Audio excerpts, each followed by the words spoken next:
Welcome to Generation GPS, your go-to guide for navigating life's twists, turns, and total detours. I'm LaDonna Green, and joining me today is my sister and co-host, Tameka Green. Hello. Hey. Today we're talking about something that doesn't get nearly enough attention: mental hygiene. We all know the importance of brushing our teeth, showering regularly. But what about cleaning up our mental space? In a time where we're juggling careers, caregiving, relationships, and relentless headlines, our mental load is heavier than ever.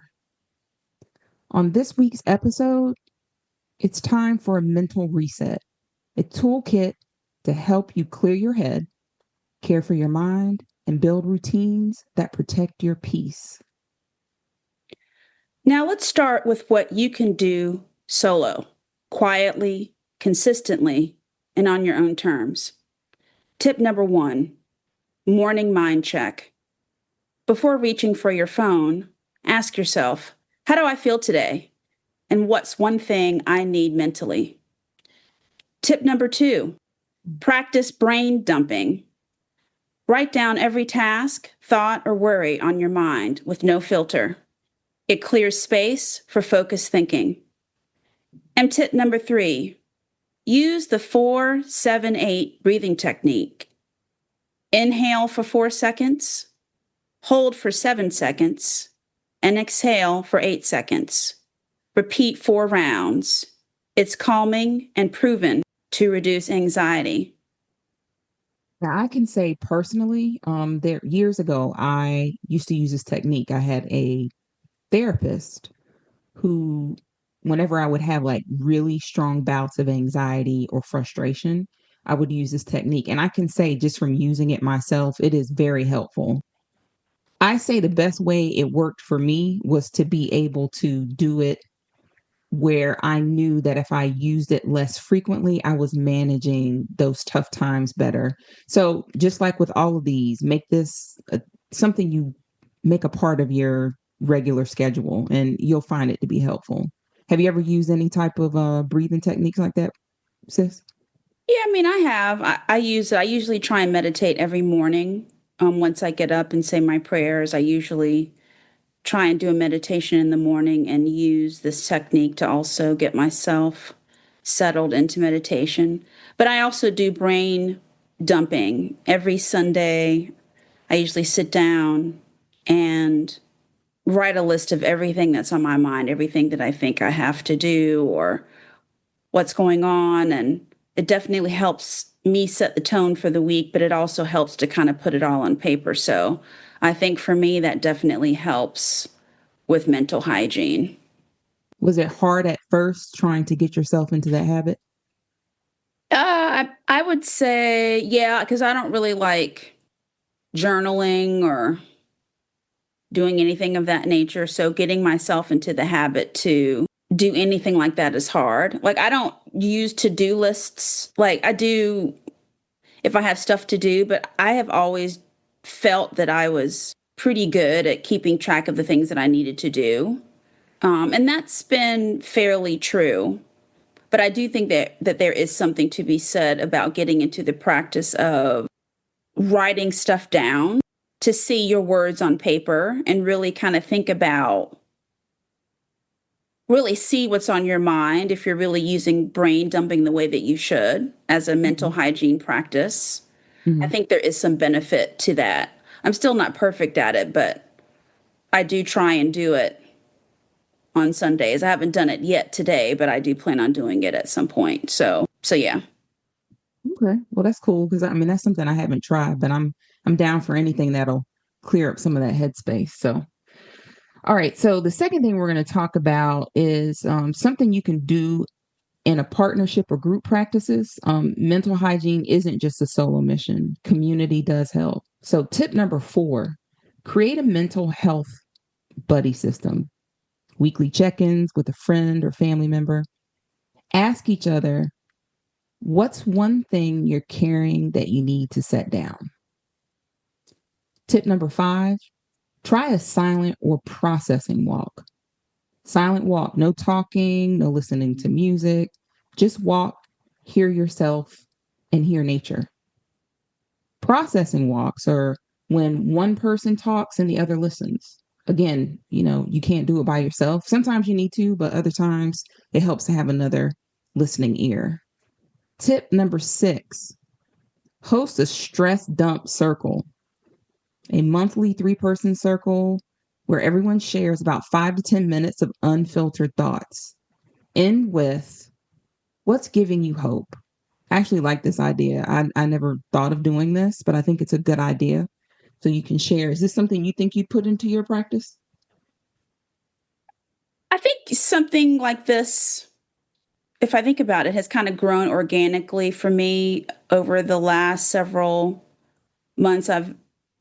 It's been cool. I've been meeting and connecting with women that are my age and where I live. And so, but whenever we get together, we have been talking about this kind of stuff. So I think this conversation has kind of grown organically just out of us getting to know each other. But we're all in a similar place in our life. We're all similar age. And I think all of us don't have any children. I think so. Yeah. So all of us are. I think I have one friend that is married, but all of us have no children, and the most of us are single or have no partners or any serious relationships. So I Mhm. think that that's been something that has brought us together, but I think this has kind of organically grown into some type of informal circle. But definitely walking, exercising, getting your body moving in a group setting, I think is also something that's important as well. I think something else that's important about this too is sometimes you're not close to your family member.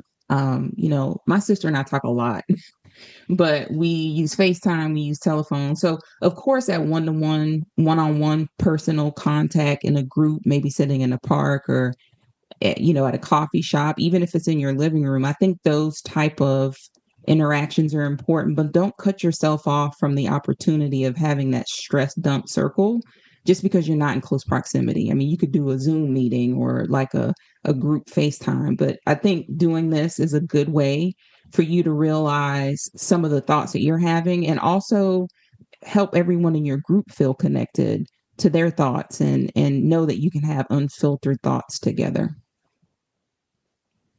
Nice. So now let's talk about some tools that you can use for your mental health bookshelf that can help you with your mental hygiene. Now, one tool you can use are books, of course. There are 3 books that we'd like to recommend. One of them is called The Mountain Is You by Brianna Wiest. The second book is called Burnout by Emily and Amelia Nagasaki. And the third book is called Digital Minimalism by Cal Newport. I personally have The Mountain Is You on my Audible playlist right now as we speak. Now, there are a couple of apps that might be helpful to you as well. Insight Timer, which is a free meditation and sleep app. I actually use this on a regular basis. Dialio, which is a mood and habit tracking app with emojis. And also, there's an app called Wobot, which is a friendly, evidence based mental health chatbot. Now, there are also a few websites that may be of help to you. One of them is called Mental Health America, which offers great free screenings and resources. Another website is Therapy for Black Girls, which is a directory and a podcast. And finally, which one I'm a fan of, which is the NAP Ministry, which is Rest as Resistance and Mental Health website. Yeah, that's something actually wouldn't mind using myself. Sometimes I find it hard to get into a good sleep cycle. So, I think anything that helps me kind of slow down, wind down would be helpful. Mhm. So, now that we've gone over all these tips, the main purpose of this podcast was to make sure that we focus on mental hygiene as a lifestyle. So let's bring this topic home.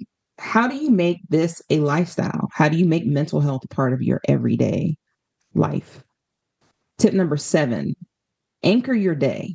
Find something that allows you to find a basic routine. In the morning, check in, breathe, reflect, like Tameka said, take meditation, possibly prayer.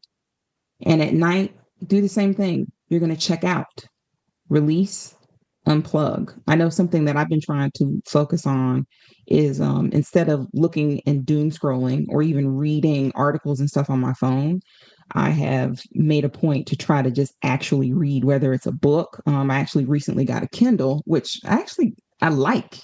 I know it sounds strange. I like being able to flip through and see different books.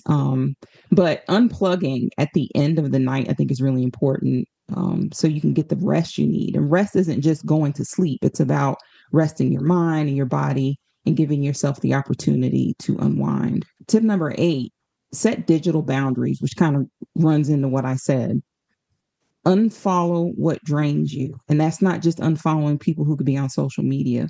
Make sure that you're disconnecting from certain things that are going to take away from your life force. Turn off alerts after 8 p.m. Now, if your schedule is a little different, maybe 8 isn't a good time, but always find at least 30 minutes to an hour before you close your eyes so you can get to sleep as time to turn off alerts and don't get distracted or, interrupt your sleep habits. Delete one non-essential app this week. I actually did this a couple years ago as a part of digital minimalism, and it helped because I didn't realize how much stuff was on my phone that was doing the unnecessary alerts. Number one. Number two, it was taking up space. So here I am adding more cost to make my cloud bigger, my iCloud. And then I started thinking about it and I was like, why do I need all these apps? And most of the apps, they were in the background and I wasn't using them. So just remove that thing, get rid of that junk on your screen. And tip number 9, celebrate mental wins. Here's an example of a mental win. You could say, I said no and I didn't feel guilty. And a lot of people don't realize no is a word, it's a sentence. You can literally say no, period. And it's okay to do that. You can even celebrate that you journaled for 3 minutes today. Just like Tameka was saying earlier, when she first started doing the brain dumping, it took some time, but also the fact that she realizes it makes a difference. So even if you start off with 1 minute, that's fine. Then go to 3, then go to 5, whatever makes you feel comfortable. Mental hygiene is always in and about the small things.